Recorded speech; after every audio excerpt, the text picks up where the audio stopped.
जनतांत्रिक शासन व्यवस्था में कार्यपालिका, न्यायपालिका और विधायिका के अपने अपने क्षेत्र निर्धारित किए गए हैं। उनके अधिकारों की सीमाएं हैं, उनकी शक्तियां निहित हैं। भारतीय संविधान ने सब कुछ स्पष्ट रूप से बताया है। हमारे देश में तो न्यायिक प्रक्रिया की एक पुरानी परंपरा रही है। चौपाल लगती थी, पंच होते थे, सरपंच होते थे, पूरा गांव बैठता था और न्याय त्वरित होता था, तुरंत होता था, पारदर्शी होता था, सबके सामने होता था। आज न्यायपालिका बड़ी हो गई है, उसमें बड़े अधिवक्ता होते हैं, न्यायाधीश होते हैं, वादी होते हैं, परिवादी होते हैं और एक भीड़ भरा माहौल होता है। सुप्रभात धरती धुरारी में मैं ईश्वर दत्त माथुर आपका अभिनंदन करता हूं, स्वागत करता हूं। मित्रों, आज हमारे जो खास मेहमान हैं, मैं उनके बारे में क्या कहूं। न्यायिक क्षेत्र में बहुत लंबा अनुभव आपका है। वरिष्ठ अधिवक्ता श्री NM राका साहब, आपका हमारे इस कार्यक्रम में बहुत बहुत स्वागत, अभिनंदन। मित्रों, मैं आपको बताना चाहूंगा कि 27 सितंबर 1933 को ब्यावर में जन्मे श्री राका 1953 में महाराजा कॉलेज से आपने वाणिज्य का स्नातक बने और उसके बाद 1955 में गवर्नमेंट कॉलेज अजमेर से आपने विधि की डिग्री प्राप्त की। 1956 से बहुत से लोग तो पैदा भी नहीं हुए थे, तब से आपने वकालत शुरू कर दी। तो मैंने पहले ही कहा था कि आपका एक लंबा अनुभव है। राका साहब, सबसे पहले तो मैं आपसे ये जानना चाहूँगा कि एक लंबा अनुभव आपका रहा और जब आपने वकालत शुरू की उस वक़्त किसी परिवार में वकील होना, मैं सोचता हूँ इतना मान और प्रतिष्ठा की बात हुआ करती थी कि बहुत गर्व से लोग कहते थे कि अरे उस परिवार में वो एक बड़े वकील साहब हैं। आपने जब वकालत शुरू की उस वक़्त का माहौल कैसा था और आज जो माहौल न्यायालयों का है, वकालत क्षेत्र का है, कैसा लगता है आपको? माथुर साहब, जिस समय मैंने वकालत 1956 में चालू की जी, उस समय में और आज के समय में बिल्कुल रात दिन का फर्क हो गया जी। उस समय हमें ये शिक्षा दी गई थी कि अपने सीनियर का रेस्पेक्ट कीजिए, कानून का अध्ययन कीजिए, अपनी भाषा सुसंस्कृत हो और रेस्पेक्टफुल मैनर में आप अपने को व्यक्त कीजिए। जिस समय कोर्ट रूम में घुसें उस समय झुक करके सलाम कीजिए और जब वापस निकलें तो भी झुक करके वापस निकलिए। अब वो समय में बदलाव बहुत त्वरित गति से हुआ है और उसी का ये मुख्य कारण है कि आज वकीलों को वह रेस्पेक्ट नहीं मिल रहा है कि जो उस पीढ़ी को और उससे पूर्व मिलता रहा।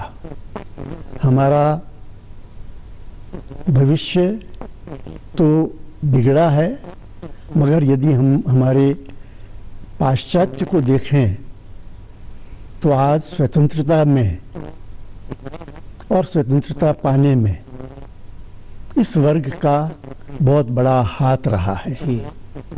महात्मा गांधी स्वयं बैरिस्टर थे, नेहरू जी, जिन्ना जी और अनेक ने इसी विधि व्यवसाय से ही हमें स्वतंत्रता दिलाई है। निश्चित रूप से यदि इन कारणों का हम विश्लेषण करें तो मेरे सोच में मुख्यतया ये है कि विधि की जो शिक्षा है वह समुचित नहीं है। विद्यार्थी क्लासरूम में बैठना पसंद नहीं करते, इसको कैजुअल मैनर में लेते हैं और अध्यापक भी उन्हें पूर्णतया पढ़ाने में अक्षम रह रहे हैं। केवल डिग्री लेना उनका ध्येय हो गया शायद। मुख्यतया सिर्फ डिग्री लेकर के और वकालत के क्षेत्र में आ जाना जी जी जी उनका ध्येय हो गया है। अब उसके साथ में ये भी हुआ कि जो पंचवर्षीय विधि की कॉलेजेस हैं उनमें आज भी माहौल ये है कि 8 से 9 घंटे तक बच्चे पढ़ाई करते हैं, वाह वाह, गहन अध्ययन करते हैं और उसके अलावा हर छठे दिन उनका टेस्ट होता है। क्या बात है। तो उनमें परिपक्वता आ रही है, परंतु वो विधि व्यवसाय के क्षेत्र में प्रैक्टिस के रूप में नहीं आ रहे हैं। वो अधिकतर कॉरपोरेट्स में जाना पसंद करते हैं क्योंकि वहाँ उन्हें हैवी पैकेट्स मिलते हैं, पैकेजेज मिलते हैं, सारी सुविधाएं मिलती हैं और उन्हें कोर्ट रूम में आना जाना आवश्यक नहीं होता।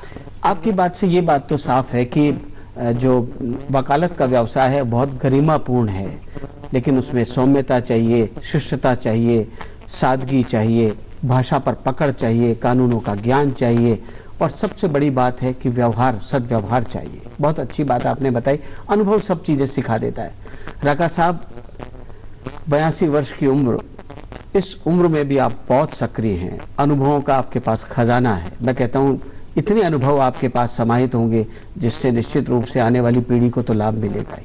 लेकिन अब हम जरा पीछे की ओर चले। आपका बचपन, पारिवारिक पृष्ठभूमि, बाल्यकाल, उसके बारे में हमारे दर्शकों को कुछ बताएं।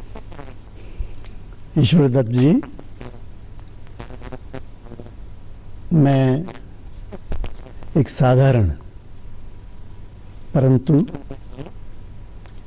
सैद्धांतिक, धर्मनिष्ठ और कर्मनिष्ठ, क्या बात है, समाज परिवार से आया हूँ और मुझे फक्र है कि मेरे पिताश्री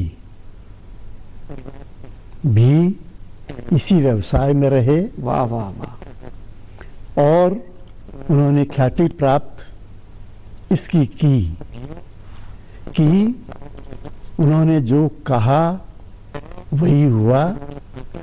यदि उचित समझा तो उस मुकदमे को एक्सेप्ट किया। क्या बात है। यदि उचित नहीं समझा तो उसे समझाने का प्रयत्न किया कि इसमें कोई आशा नहीं है, तुम निरर्थक पैसा भी व्यर्थ करोगे और साथ में समय भी व्यर्थ होगा।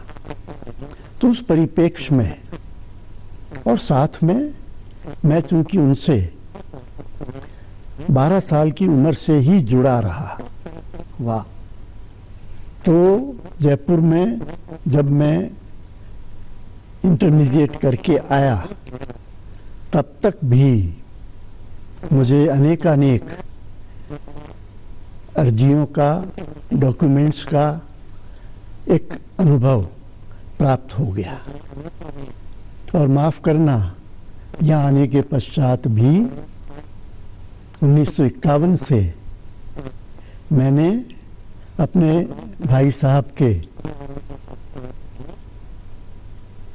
ऑफिस में ही एक टाइपिस्ट के रूप में किया। और वही कारण है कि 1953 में उत्तीर्ण होने के पश्चात 1954 में मुझ में इतनी शक्ति आ गई, इतना अनुभव हो गया, इतना ज्ञान वर्धन हो चुका था कि मैं आयकर अपीलीय अधिकरण में अपील लड़ने के लिए दिल्ली गया और उत्तीर्ण हुआ। क्या बात है, वाह वाह वाह, ये तो बड़ा उदाहरण है। अब साथ में जो अब पाया जा रहा है कि पहले ये आवश्यक था कि ग्रेजुएशन के बाद 6 महीने की ट्रेनिंग सीनियर के साथ आवश्यक थी और उनके सर्टिफिकेट के बाद में ही आपका एनरोलमेंट हो सकता था।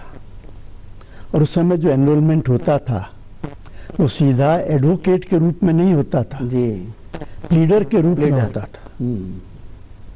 और प्लीडर के बाद कम से कम 3 वर्ष तक यदि आपने वकालत गहन नहीं की तो एडवोकेट की सनद भी प्राप्त नहीं कर सकते थे। उसको कोई ऑब्जर्व करता था, उनके कोई कार्य व्यवहार को देखता था कोई ऑब्जर्व, मतलब उसका कैसे मालूम पड़ता था कि इन्होंने अच्छा किया या बुरा किया? उनके कार्य व्यवहार को अपने साथी लोग भी देखते थे और उसके साथ में जो अधिकारी वर्ग थे या न्यायिक क्षेत्र में जो थे वो भी उसको आंकना करते आंकलन होता था उसका आंकलन होता था। पर वो जो अब 1962 के बाद में जब एडवोकेट्स एक्ट आ गया तो हमने ये जो 2 आवश्यक चीजें हैं इनको कतई करना बंद कर दिया, विसरा दिया।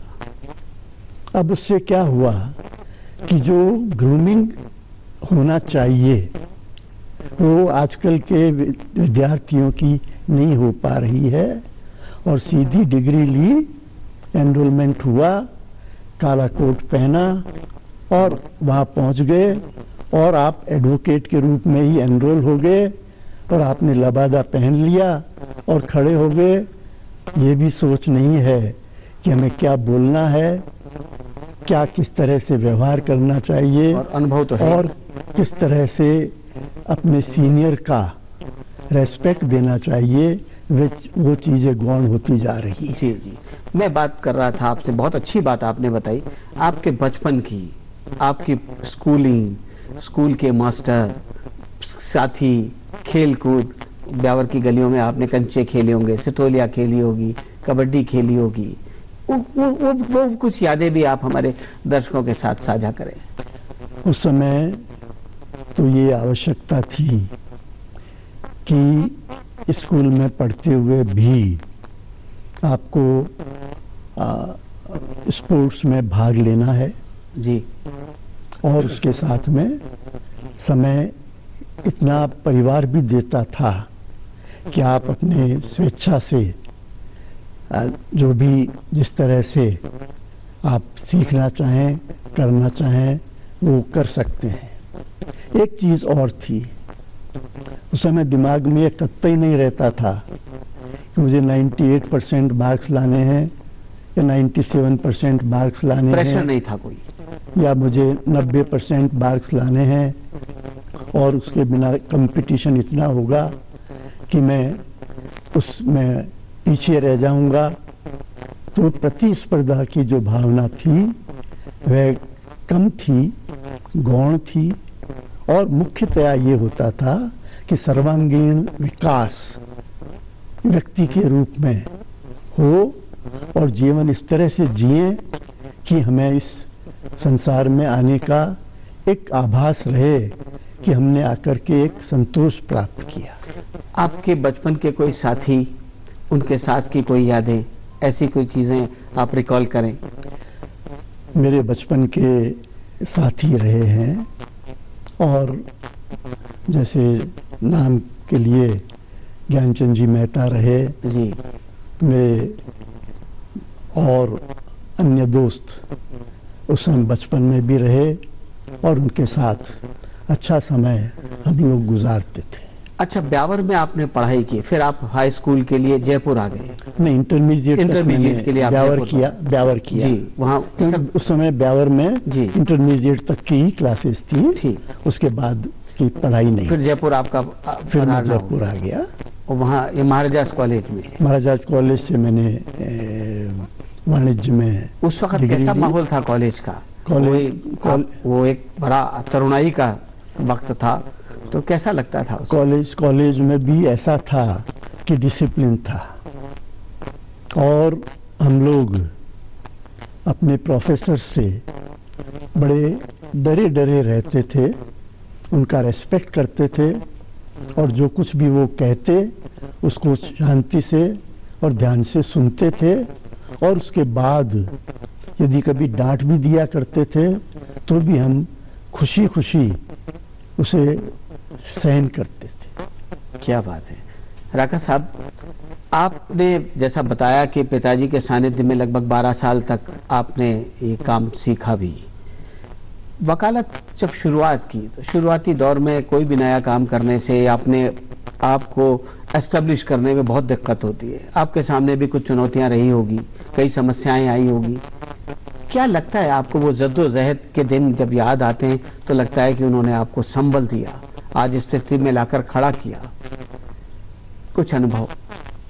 देखिए, जयपुर में आने के पश्चात मेरे भ्राता का यहाँ आयकर का ही ऑफिस था और इसलिए मुझे उनसे ज्ञान मिलने का और कार्य करने का अवसर प्रदान हुआ जी। फिर उसके पश्चात में मेरे एक भागीदार थे जो मेरे सीनियर भी थे, भगवान दास जी घिया जी, और वो 58 में उनको हार्ट अटैक हो गया, 59 में उनकी मृत्यु हो गई और उसके पश्चात उस ऑफिस को संभालने का भार मुझ पर ही रहा और साथ में उनके परिवार को भी मैंने उसी तरह से आगे बढ़ा किया और मुझे फक्र है आज कि उस परिवार से रमेश चंद्र घिया और पंकज घिया अच्छे अच्छे अभिभाषक हुए हैं। वाह वाह, बहुत अच्छी बात है। एक चीज़ आपसे और जानना चाहूँगा मैं कि हमारे देश में, जैसे मैंने पहले भी निवेदन किया कि चौपाल की व्यवस्था थी, पंच सरपंच की व्यवस्था थी, त्वरित न्याय की व्यवस्था थी। आज न्यायालयों में केसों का अंबार है, अफसरों की कमी है, हाकिम कम है तो नंबर भी कम आता है, अधिवक्ता बहुत हैं, पर त्वरित न्याय की जो हम बात करते हैं वो वादी को मिल नहीं पाता, पीढ़ी दर पीढ़ी चलता रहता है। रेवेन्यू केसेस तो बहुत लंबे चलते हैं, पिताजी ने केस किया तो आने वाली 2 पीढ़ी के बाद उसको न्याय मिला तो उसका कोई फायदा ही नहीं होता। एक वरिष्ठ अधिवक्ता होने के नाते आप कैसा महसूस करते हैं? मन में घुटन होती है और जिस सिद्धांत से और जिस सेवा भाव से इस व्यवसाय को अपनाने का प्रयत्न किया वह बातें गौण होती जा रही हैं। मुख्यतया माथुर साहब, इसके यदि कारणों के ऊपर अपन जाएं जी तो पहली कमी तो विधि की शिक्षा की है। दूसरा, आज के अभिभाषक इस प्रयत्न में रहते हैं कि अधिक से अधिक और कम से कम समय में हम अपनी आजीविका कितना बढ़ा सकें। यह मन में कतई नहीं रहता कि हम सैद्धांतिक रूप में ही इस कार्य को करें और कभी कभी असंगत कार्य भी करने की उनकी इच्छा प्रबल होती जा रही है। उसके साथ साथ यदि हम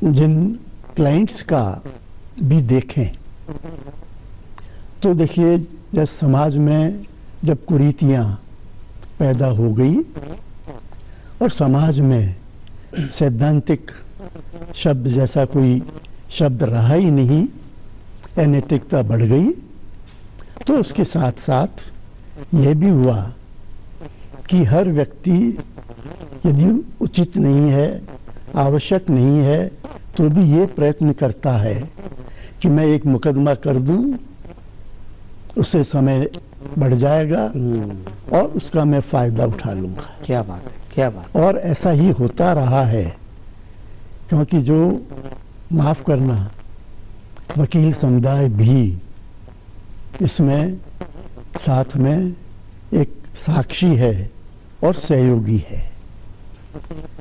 किसी भी मुकदमे को लंबे करने का प्रकरण और तरीके अनेकानेक अपनाए जा सकते हैं और अपनाए जा रहे हैं। बहुत बड़ी बात है। एडजोनमेंट्स लेना जी जी जी, और एडजोनमेंट्स बिना किसी आवश्यक कारण के भी ले लेना, एक आम बात हो गई पर है। ये तो हाकिम भी देखते होंगे कि एडजॉर्नमेंट दिया जाए या नहीं दिया जाए, हाकिम भी तो सोचता होगा। अब उसमें देखिए ऐसा है कि वो भी कभी कभी देते हैं, कभी कॉस्ट लगा के दे देते हैं, उससे कोई किसी को फर्क नहीं पड़ता। जी जी जी। और अधिकतर यदि आगे ज़्यादा नहीं देते हैं तो भी सोचते हैं कि मैं ये डेट्स के ऊपर क्यों इतना इंसिस्ट करूं कि एडजॉर्नमेंट्स नहीं दूं। राका साहब, आप तो विधि के विशेषज्ञ हैं। भारतीय संविधान में कार्यपालिका, न्यायपालिका और हमारी विधायिका, इनका कार्यक्षेत्र बटा हुआ है, उनके अधिकार बहुत स्पष्ट किए हुए हैं। लेकिन आज एक बड़ी अजीब सी चीज देखने को मिलती है कि ये तीनों बड़ी संस्थाएं या तो एक दूसरे के कार्य में हस्तक्षेप करने का प्रयास करती है, या उनका ये रहता है कि अगर कोई विवाद हो तो एक दूसरे के ऊपर उसको उछाला जाए कि ये इनकी गलती से हुआ, ये इनकी गलती से हुआ। एक विधि वेत्ता होने के नाते आप कैसे देखते हैं इस बात को? आपका ये मानना सही है कि भारतीय संविधान में तीनों ही का एक कार्यक्षेत्र निश्चित है, परंतु विधायिका भी अपने अधिकारों को बढ़ाने की होड़ में अनेकानेक कानून बनाती जा रही है, और उन कानूनों का किस रूप में आना चाहिए इसकी भी पूर्ण रिसर्च हुए बिना वह किया जा रहा है। इसके साथ में जो कार्यपालिका है उसी का मुख्य कार्य है कि वो उसको कार्य का पालन करे और एडमिनिस्ट्रेशन करे और एग्जीक्यूटिव हो। वहाँ भी जैसे सारे समाज में विकृतियां हैं, वहाँ भी विकृतियां पैदा हो गई हैं निश्चित रूप से। अब थर्ड जिसे कहा जा रहा है, बाकी मैं थर्ड नहीं मानता, नहीं वो तो मैं तो समकक्ष मानता हूं। तीनों के बराबर अधिकार हैं। तो न्यायपालिका के अधिकार में ये है कि कानून संविधान के अनुसार है या नहीं, उसकी पालना करवाना। आपकी बात से मुझे एक चीज याद आ रही है कि हमारे यहाँ पुराणों में एक उदाहरण आता है कि जब राजा बहुत निरंकुश हो जाता था और राजा ने कहा कि को दंड्योसी, को दंड्योसी, को दंड्योसी, मुझे कौन दंड दे सकता है, मुझे कौन दंड दे सकता है, तो पीछे धर्म के गुरु पलाश का डंडा लेके खड़े होते थे और कहता था कि धर्म दंड्योसी, धर्म दंड्योसी, धर्म तुझे दंड देगा। उस वक्त धर्म का भय होता था। आज धर्म तो हम सब मानते ही हैं, लेकिन न्यायपालिका वो काम करती है। न्यायपालिका के पास बड़े अधिकार हैं कि जो कुछ उनके अधिकार हैं वो उनका अक्षर से पालन हो रहा है कि नहीं, ये बड़ी बात है। न्यायपालिका के जो अधिकार हैं, प्रयत्न न्यायपालिका हमेशा ये करती है कि उन अधिकारों के लिमिट में रहते हुए ही अपना निर्णय दें। जी जी जी। अब कुछ कतिपय ऐसे व्यक्ति भी हो सकते हैं कि जो किसी भावावेश में या किसी अतिरेक से या किसी अनभिज्ञता से गलत निर्णय भी कर देते हैं, परंतु संविधान में ये प्रावधान है कि उस निर्णय के विरुद्ध में आगे अपील की जा सकती है, रिवीजन की जा सकती है, और न्याय पाने का हर नागरिक को पूर्ण अधिकार है। देर हो सकती है, अंधेर नहीं होती। ये बात तो सही है, आपने बिल्कुल सही कहा कि न्याय पाने में देर हो सकती है, अंधेर नहीं हो सकती। और न्याय में इसीलिए हमारी न्यायपालिका में लोगों की आस्था भी है। एक और सवाल राका साहब आपसे कि हमारे कानून बड़े जटिल हैं। कई कानून तो इतने पुराने हैं कि लगता है कि अब उनमें बदलाव की बहुत आवश्यकता है। और फिर दूसरी बात यह है कि जहाँ कानून पुराने हैं, कानून जटिल हैं, वहाँ कानूनों की व्याख्या अपने अपने हितों के अनुसार, अपनी सुविधा के अनुसार कर लिया जाता है।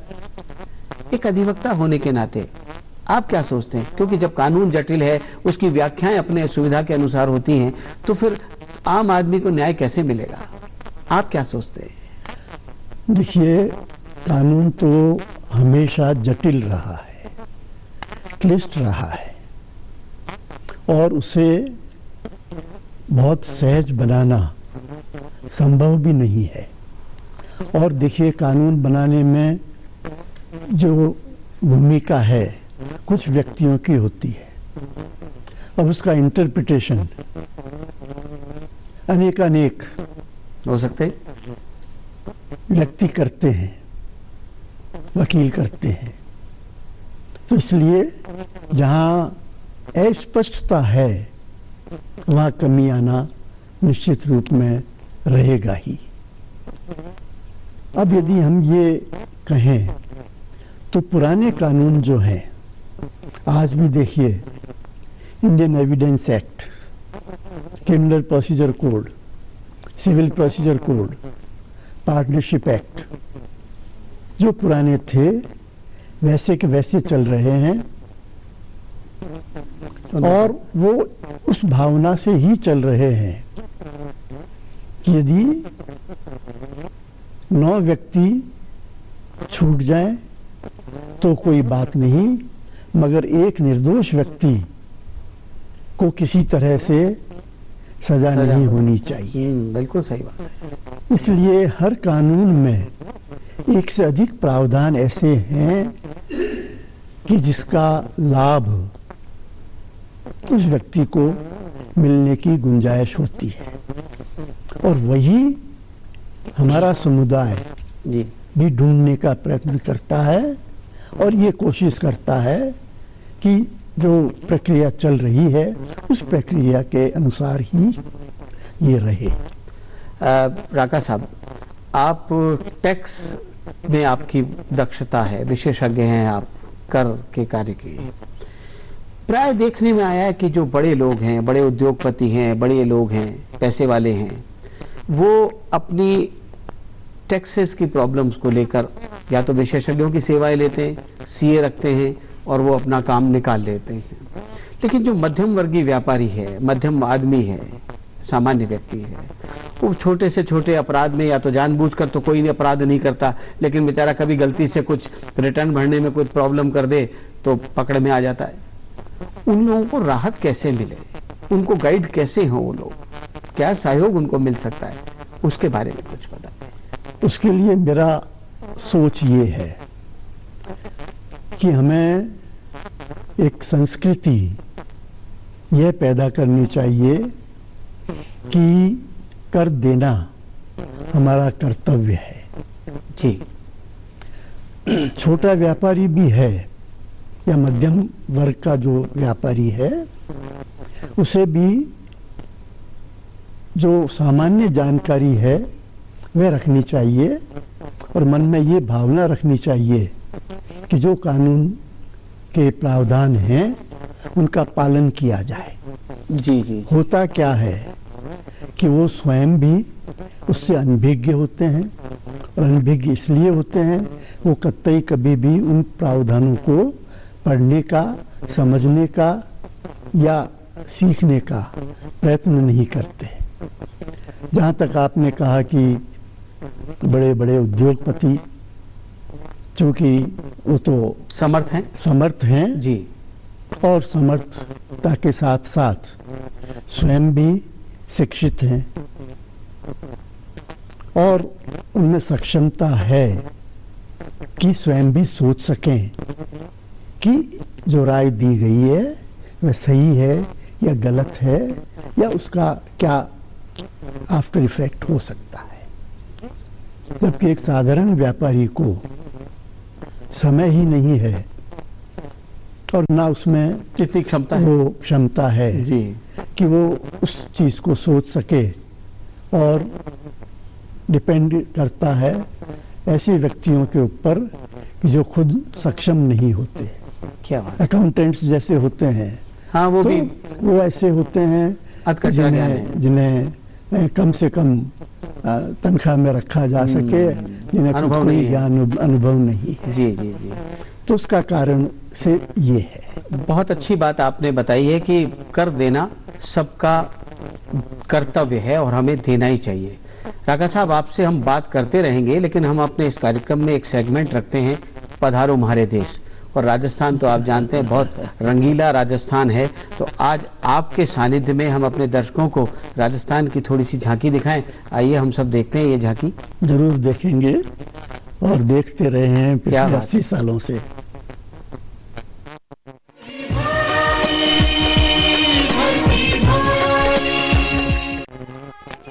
इंसान के दिल की भावनाएं जब रसीली मिठास लेकर कंठ तक आती हैं, तभी सृजन होता है लोकगीतों का। भावुक पलों में जब दिल की खुशी या गम, भय या चिंता, मन की चंचलता या व्याकुलता जब शब्द बनकर फूट पड़ते हैं, तभी सृजन होता है लोकगीतों का।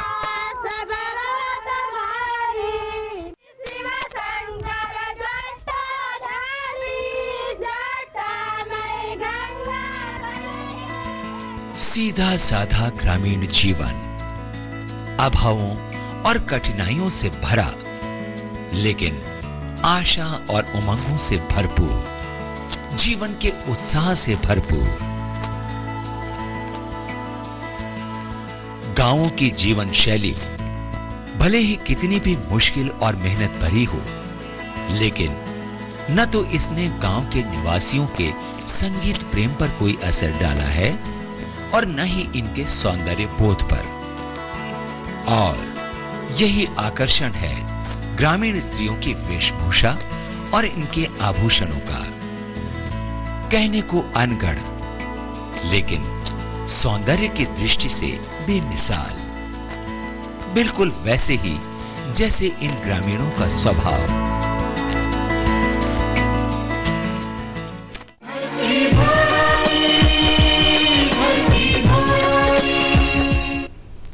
सुप्रभात धरती धुरारी में आज हम बात कर रहे हैं वरिष्ठ अधिवक्ता श्री NM राका साहब से। राका साहब, राजस्थान तो रंगीला है, जितनी बात करें उतना कम है, और आपने तो राजस्थान को बहुत अंदर से गहराई से देखा है। हम वापस बात करें अधिवक्ताओं की, और अब जो मेरा अगला सवाल है वो एक पेशे के अनुशासन से जुड़ा हुआ सवाल है। अधिवक्ताओं के जो संगठन बने हुए हैं, प्राय ये देखने में आया है कि वो संगठन इतना प्रेशर बनाते हैं, अपने प्रभाव, इतना प्रभाव डालते हैं कि कभी कभी न्यायपालिका उससे प्रभावित होती दिखाई देती है, और उनकी गलत बात को न्यायपालिका तर्क संगत बनाकर दुनिया के सामने ये रखा जाता है और कार्यपालिका पर प्रेशर बनाया जाता है। एक सीनियर एडवोकेट के नाते आप इसको कैसा देखते हैं? क्या ये वाकई ऐसा दिखाई देता है या लोग महसूस करने लगे हैं अब इस बात को? इस चीज को महसूस किया जा रहा है, और उसके दृष्टांत एक नहीं अनेक पाए गए हैं।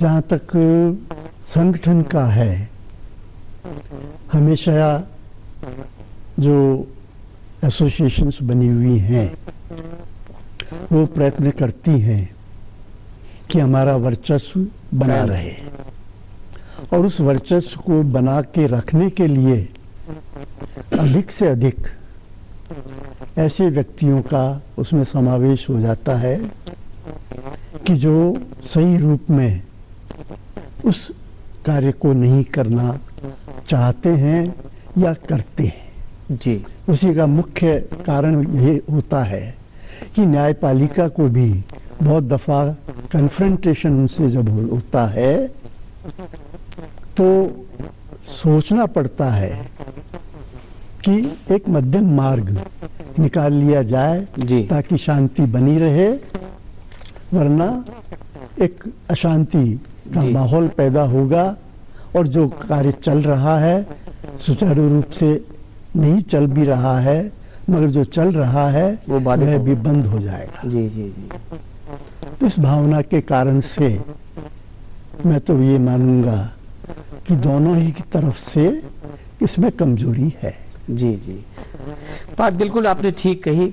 हमारे संविधान ने प्रत्येक नागरिक को कुछ अधिकार दिए हैं, लेकिन आज एक बड़ी समस्या ये है कि हर नागरिक अधिकारों की तो बात करता है पर कर्तव्य की बात को भूल जाता है।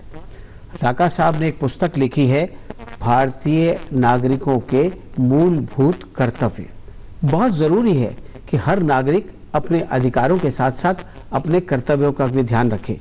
राका साहब, भारतीय नागरिकों के अधिकारों की बात तो कर लेता है आदमी, क्या साहब मेरी कोई सुनता ही नहीं है, मेरा अधिकार है, अभी लिख के दो, मेरा अधिकार है, लेकिन उसके कर्तव्य के बारे में भी तो ये दिलाना आप लोग प्रबुद्ध लोगों का काम है और उसको खुद को भी मालूम होना चाहिए कि उसे क्या करना है। माथुर साहब, यही प्रयत्न पिछले 1 साल से कर रहा हूँ। क्या बात है। और इसकी शुरुआत जो हुई, मैंने जस्टिस दीपक मिश्रा जी, जो सुप्रीम कोर्ट के न्यायाधीश हैं, उन्हें पिछले वर्ष आमंत्रित किया था, क्योंकि मैं एक 5 वर्षीय राष्ट्रीय मूट कोर्ट कंपटीशन 2011 से जी, राजस्थान यूनिवर्सिटी के साथ में ऑर्गेनाइज करता हूँ। वाह। तो उसका उन्होंने इनॉग्रेशन किया। उस इनॉग्रेशन के दिन उन्होंने ये भावना व्यक्त की कि राका साहब, कर्तव्यों के बारे में भी अब हमें नागरिकों को जागरूक करना चाहिए और आप एक संकलन कीजिए। मैंने उसका संकलन किया और 2-3 हज़ार प्रतियां वाह वितरित की जा चुकी हैं और अनेक जगह इस जागरूकता को बढ़ाने के लिए मैं प्रयत्नशील हूँ। क्या बात है। और कॉलेजेस से मैंने इस चीज़ को चालू किया है। बहुत अच्छी बात है। देश इसका इंग्लिश वर्जन भी है और हिंदी वर्जन भी है। क्या बात है। और वो मुफ्त मेरे ट्रस्ट के द्वारा वितरित की जा रही है। क्या बात है। दर्शकों, बहुत कम लोगों को मालूम होगा कि जो वरिष्ठ अधिवक्ता श्री NM राका हैं, वकालत में तो सिद्धस्तता है ही उनकी, उनका अपना एक नाम है, उनका अपना एक औहरा है, लेकिन सामाजिक सेवा और सामाजिक प्रतिबद्धता, सामाजिक समरसता में भी आप पीछे नहीं हैं। जयपुर में एक बड़ा अस्पताल 1961 में आपने एस्टेब्लिश किया और लगभग 35 वर्ष तक उसके सेवा कार्यों से जुड़े रहे, अभी भी हैं, और भी बहुत से चैरिटी के आप काम करते हैं। राका साहब, आपके सामाजिक सरोकारों के बारे में हमारे दर्शकों को कुछ बताइए। देखिए, हर व्यक्ति की ये आंतरिक इच्छा रहती है कि उसने जिस समाज से लिया है उस समाज को वापस देकर जाए, ऋण हो। क्या बात है। और ये भावना मुझे शुरू से ही मिली। ये आपके संस्कारों में थी। संस्कारों में थी जी। और मेरे पिताश्री ने भी अनेक इस तरह के सामाजिक कार्य किए, तो ये तो विरासत में मिला है। क्या बात है। और इसीलिए 61 से मैं जब इसमें जुड़ा तो उसके बाद अनेक प्रयत्न किए कि अन्य सामाजिक कार्य भी मैं करूं और अन्य लोगों को भी उसके लिए प्रेरित करूं। जी। तो इसके अलावा, अस्पताल के अलावा और क्या सामाजिक गतिविधियां आपकी रहती हैं? मैं बहुत से एजुकेशनल इंस्टीट्यूशंस में जाता रहा हूं जी। और मैं शुरू से ही, जब मैंने ग्रेजुएशन कर लिया तो टैक्स कंसल्टेंट एसोसिएशन का मैं सदस्य हुआ और उसके बाद मैं उसका अध्यक्ष भी हुआ। और बताना चाहूँगा, और मुझे खुशी है जी, उस पीढ़ी के हमारे साथियों की। मेरे एक मित्र थे कपूर चंद जी पाटनी। जी जी। 1964 में हमने राजस्थान में कर सम्मेलन आमंत्रित किया। वाह। मैं उस समय सह मंत्री था, वो मंत्री थे। 1973 में जिस समय द्वितीय राजस्थान कर सम्मेलन का आयोजन किया गया, मेरी ये मनोभावना थी कि वो उसके अध्यक्ष बने, मैं उनका सेक्रेटरी बनूं, परंतु उन्होंने मुझे अध्यक्ष बनाया। क्या बात है। और वो स्वयं सेक्रेटरी रहे। अरे वाह। तो इसी तरह से बड़े अच्छे अच्छे साथी आपकी कृपा से मुझे मिलते रहे हैं कि जिन्होंने मुझे तराशा है। क्या बात है। वाह वाह। लालचंद जी पाटनी चार्टर्ड अकाउंटेंट थे, उन्होंने मुझे प्रेरित किया कि मैं अधिक से अधिक आर्टिकल्स टैक्स के संबंध में लिखूं, और मुझे खुशी है कि 700 से 800 आर्टिकल्स वाह मैंने लिखे हैं और 500 के करीब पब्लिश भी हुए हैं। क्या बात है। नेशनल लेवल के ऊपर। क्या बात है। क्या बात है। राका साहब, देश में महिला सशक्तिकरण को लेकर बड़ा हल्ला होता है, चर्चा होती है, परिचर्चा होती है, नेता बोलते हैं, सामाजिक संगठन बोलते हैं, लेकिन महिलाओं की जो स्थिति है समाज में, महिलाओं के प्रति जो अपराध है, घरेलू हिंसा बढ़ रही है। आपने भी एक पुस्तक लिखी है महिला सशक्तिकरण में संविधान की अहम भूमिका। संविधान में भी महिलाओं को बराबरी का दर्जा दिया गया है, उतने ही अधिकार दिए गए हैं। आप क्या सोचते हैं समाज में जो कुछ हो रहा है महिलाओं के साथ, या जो कुछ अब उनका एम्पावरमेंट हो रहा है, उसके बारे में भी थोड़ा सा। देखिए, सशक्तिकरण तो हुआ है जी, और आज यदि हम पाएं तो स्वतंत्रता से पूर्व और आज के परिप्रेक्ष्य में शिक्षा, आर्थिक क्षमता और अधिक से अधिक अपने अधिकारों का उन्हें भान हुआ है जी। और जैसा कि आपने पाया भी है कि संविधान ने उन्हें बहुत से अधिकार दिए हैं। जी जी जी। हमारे यहाँ बहुविवाह प्रथा थी, समाप्त हुई। विधवा विवाह नहीं हो सकता था, कुरीतियां समाप्त हुई निश्चित रूप से, खत्म हुआ। बाल विवाह नाता बंद किया, नाता। और उसके साथ सबसे बड़ी देन उनको सशक्त बनाने में है, वो ये है कि हमने पैतृक संपत्ति में बराबर का अधिकार, उन्हें बराबर का अधिकार दिया। क्या बात है। और जो डिस्क्रिमिनेशन एक लड़के और लड़की में होता था, उसे समाप्त करने का पूर्ण प्रयत्न किया, उन्हें पूरे अधिकार दिए गए। अब कुरीतियां भी साथ के साथ बढ़ गई। उसका मुख्यतः कारण क्या हुआ है कि हमने पाश्चात्य सभ्यता या अन्य सभ्यताओं से उनके जो हमारे जो भारतीय संस्कार थे, भारतीय संस्कृति थी, उनको हम गौण करते हुए उधर से प्रभावित हो गए।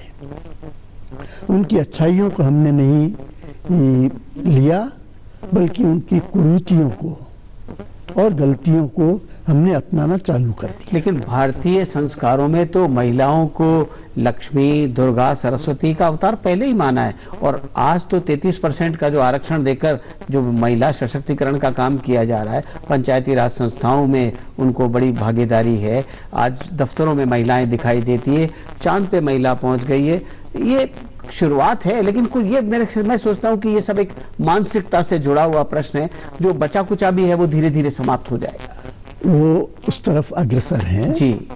और जो मानसिकता है वो मानसिकता समय के अनुसार समाप्त होने की गुंजाइश है। अभी मैं आपको एक दृष्टांत दूं। पिछले ही 22 अगस्त को सुबोध महाविद्यालय में जी जी मैंने एक सेमिनार का ऑर्गेनाइज किया जी। मुझे खुशी है 200 से अधिक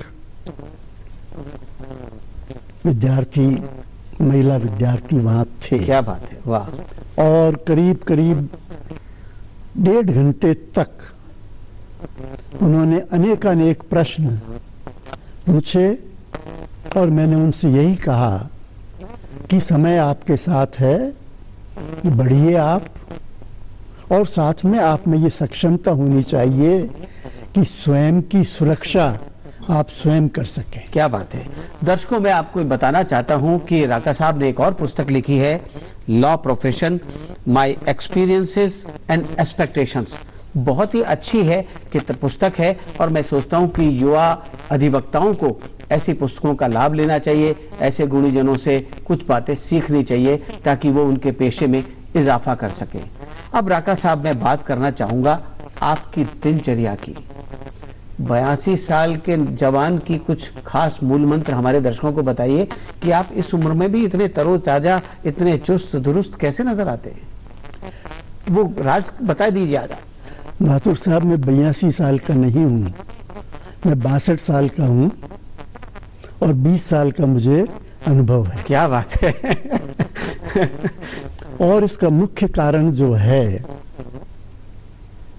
अपनी दिनचर्या को एक सही रूप में जीने की मैंने प्रयत्न किया है। मैं शाकाहारी हूँ जी। मैंने कभी भी शराब या किसी तरह का नशा नहीं किया और मैं आज भी आश्वस्त हूँ, यदि आपका आहार अच्छा है, सात्विक है, सरल है, तो आप अपने आप सरल भी होंगे। और उसके साथ साथ जी, यदि आप अपनी दिनचर्या को पूर्ण रूप में संयमित रूप से चलाते रहेंगे तो आपकी उम्र बढ़ भी सकती है। जैन दर्शन में तो वैसे भी आहार विहार पे बहुत बल दिया गया है, बहुत बल दिया गया है। आपके खान पान के बारे में भी आपने बताया, तो क्या घर का खाना पसंद करते हैं या कभी कभी मेरी तरह होटल पर भी कहीं कुछ खा पी लेते हैं? देखिए, होटल में तो कभी आमंत्रित होने के बाद जाना पड़ता है, वो बात दूसरी है। थोड़ा बहुत, हाँ। या कभी कुछ लोग ज्यादा आ जाएं, जी जी जी, तो होटल में जाके उनके साथ खाना पड़ता है। जी जी जी, वरना अधिकतर घर में ही जी खाना मैं पसंद करता हूँ। बहुत अच्छी बात है। और उसमें भी पूरा ये प्रयत्न होता है कि अनेक सामग्रियां नहीं होकर के सीमित हों। क्या बात है। और मैंने अपने जीवन में ये भी कर रखा है कि 21 पदार्थ से ज्यादा एक दिन में मैं नहीं लेता। क्या बात है। और उसमें भी एक सिटिंग में 7 से ज्यादा पदार्थ आपने मैं लेने का प्रयत्न नहीं करता। ये भी अच्छा। राका साहब, क्या आप अपने शरीर के लिए कुछ व्यायाम या कुछ ऐसा, कुछ योगा कुछ ऐसा करते हैं आप? मैं सुबह करीब 5:30 5 बजे उठने का प्रयत्न करता हूँ जी। 6 बजे निवृत्त होकर के 6 बजे घूमने निकलता हूँ जी। और पहले मैं प्राकृतिक चिकित्सालय जाता भी था जी। वहाँ योगासन वगैरह अन्य एक्सरसाइजेज भी करता था। बहुत अच्छी बात है। और जहाँ तक घूमना तो पिछले 7 सालों से लगातार चल रहा है। इतनी व्यस्त दिनचर्या के बावजूद घर परिवार वाले भी लोग ये अपेक्षा करते होंगे कि आज बाबूजी हमारे साथ बैठे, ज्यादा पोते सोचते होंगे बाबा हमारे साथ खेलें। कभी कोई समय बच्चों के लिए निकाल पाते हैं? पूरा समय अभी तक भी निकालता रहा हूँ और अभी भी निकालता हूँ। और पोते ही नहीं, 4 पड़पोते। वाह वाह वाह। स्वाभाविक है। अच्छा, बच्चों के साथ कभी फिल्म देखने जाते? अब इन सालों में आखिरी फिल्म कब नहीं गया। आखिरी फिल्म कब देखी थी? कोई 6 महीने पहले देखी। वो कौन सी? चलिए कोई बात नहीं। कोई फिल्मी गाना? शौक नहीं रहा। कभी कोई कविता, कोई बड़ा अच्छा लेखक जिसने प्रभावित किया हो? कविता में भी मेरा कोई मैं अधिकतर। अच्छा, तो चलिए ये बताइए आप तो कि आज के युवा अधिवक्ताओं को आप क्या सीख जरा देना चाहेंगे इस हमारे कार्यक्रम के माध्यम से? मैं पहले तो साधुवाद देना चाहूँगा कि आप लोग इस कार्यक्रम में राजस्थान की झलक अधिक से अधिक दिखाने का प्रयत्न कर रहे हैं और राजस्थान में क्या खूबियां हैं ये आप बता रहे हैं और वहाँ उनके व्यक्तित्व को हम तो इस कार्यक्रम में आप जैसे नमूनों को खोद के लाते हैं और लोगों से उनका मुखातिब करवाते हैं। तो और अब नई पीढ़ी को जी, अधिवक्ता को जी, मैं जरूर ये कहना चाहूँगा जी, सरल रहें, सहज रहें, सौम्य रहें, सहयोग की भावना रखें, सेवा का भाव रखें और अपने कर्तव्यों का पालन करें। क्या बात है और उन कर्तव्यों के पालन में ये अति आवश्यक है कि कानून के का पठन पाठन निरंतर होना चाहिए। कम से कम 2 से 3 घंटे प्रतिदिन नए कानून को पढ़ना चाहिए, उसकी व्याख्या करनी चाहिए और जो अपना क्लाइंट है उसके साथ भी पूर्णतया भाई जैसा व्यवहार करते हुए, दोस्त जैसा व्यवहार करते हुए, उसका पूरा ध्यान रखते हुए, उससे बराबर का दर्जा मानते हुए, ये नहीं कि हम उच्च हैं और वो एक याचक के रूप में हमारे सामने है। राका साहब, आपने युवा अधिवक्ताओं को बहुत मूल मंत्र दिया है जीवन का कि वे सरल रहें, सौम्य रहें, सेवा का भाव रहें और कानून की पालना के लिए कानून का अध्ययन करें और अपने क्लाइंट को राहत प्रदान करें। राका साहब, आप हमारे इस कार्यक्रम में पधारे, आपका मैं दूरदर्शन परिवार की ओर से बहुत बहुत आभार व्यक्त करता हूं। और दोस्तों, अब सुनते हैं लोक भजन।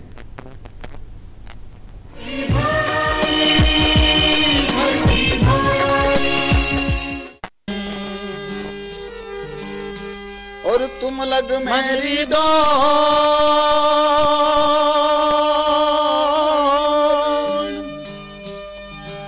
अरे जैसे कागज जहाज का मोह सूझे और न डो।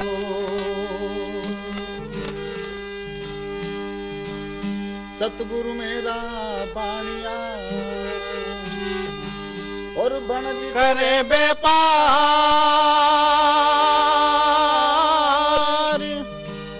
अरे बिन डांडी बिन पालवा और तोल दिया संसार।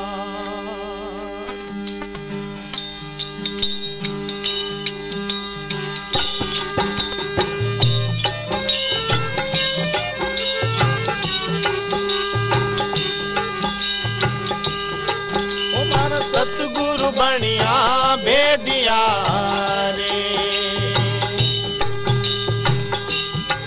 तुम्हारी नाड़ी रे पकड़ी मारा दिन गुरु बनिया भेदिया रे तुम्हारी नाड़ी रे पकड़ी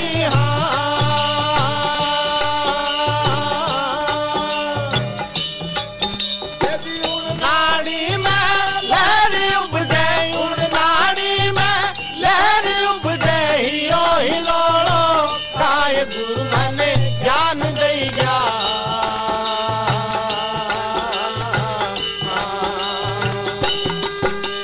तन बिच दियो लखाए सुमिरन चेतन कर जा।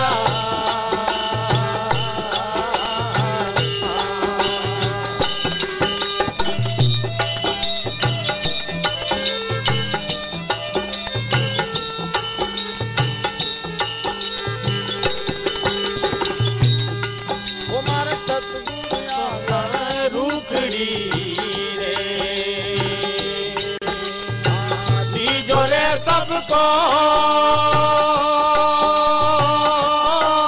मारा दिन गुरु आंगन रुकड़ी रे दीजो रे सबको